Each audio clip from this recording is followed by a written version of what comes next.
একটি নির্জন দ্বীপ, চারপাশে শুধু পানি, গাছপালা আর বিশাল সমুদ্র। এই দ্বীপে ৪৮ ঘন্টা একা থাকার সিদ্ধান্ত নেয় এক তরুণী।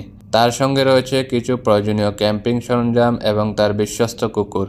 পরিকল্পনাটা খুব সাধারণ ছিল। মেয়েটি প্রয়োজনীয় জিনিসপত্র সহ বোট নিয়ে দ্বীপের দিকে যাত্রা শুরু করে।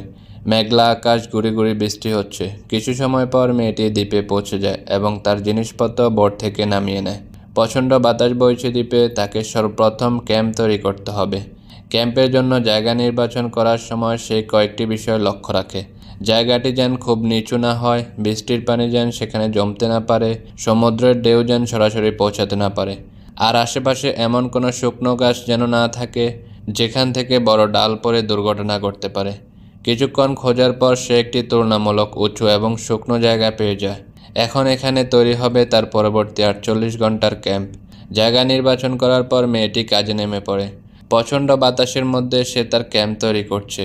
বাতাসের তীব্রতা এতই বেশি যে প্রায় তার ক্যাম্প উড়িয়ে নিয়ে যাচ্ছিল। তারপরও সে হার মানে না। অবশেষে তার স্বপ্নের ক্যাম্প তৈরি করে ফেলে। তার ক্যাম্পের পাশে বড় একটি শুকনো গাছ রয়েছে। বৃষ্টির মধ্যে যে কোনো সময় গাছটি ভেঙে পড়তে পারে, তাই সে গাছটি কেটে ফেলে। এদিকে বাতাস তার ক্যাম্প প্রায় উড়িয়ে নিয়ে যাচ্ছে। সে তাড়াতাড়ি করে আবার ক্যাম্প মজবুত করে দাঁড় করায়।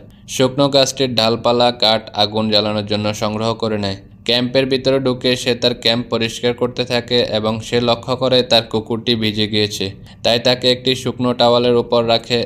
এখন তার কাজ হচ্ছে রান্না করার সরঞ্জাম তৈরি করে নেওয়া, যাতে রান্নার প্রস্তুতি নিতে পারে, কারণ রাতের আগে তাকে খাবার এবং আগুনের ব্যবস্থা করতে হবে।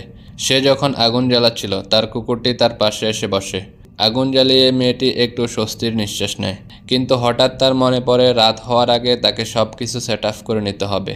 প্রথমে সে আরও কিছু কাঠ সংগ্রহ করে নেয়। এরপর ক্যাম্পের ভেতরের বিছানাপত্র সহ প্রয়োজনীয় সব কিছু গুছিয়ে নেয়।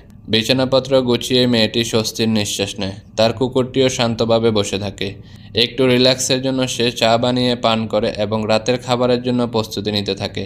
ইতিমধ্যে বাইরে সন্ধ্যা নেমে এসেছে। মেয়েটি তার রাতের খাবারের জন্য মাংস রান্না করতে থাকে এবং তার কুকুরকেও কিছু মাংস দেয় খাওয়ার জন্য।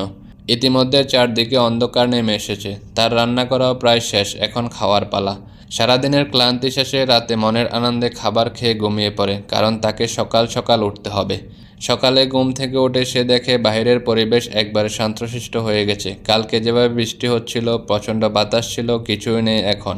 হঠাৎ সে লক্ষ্য করে তার বোট কিনারা থেকে প্রায় অনেক দূরে চলে গেছে, কারণ সে বোটটি বেঁধে রাখতে ভুলে গিয়েছিল।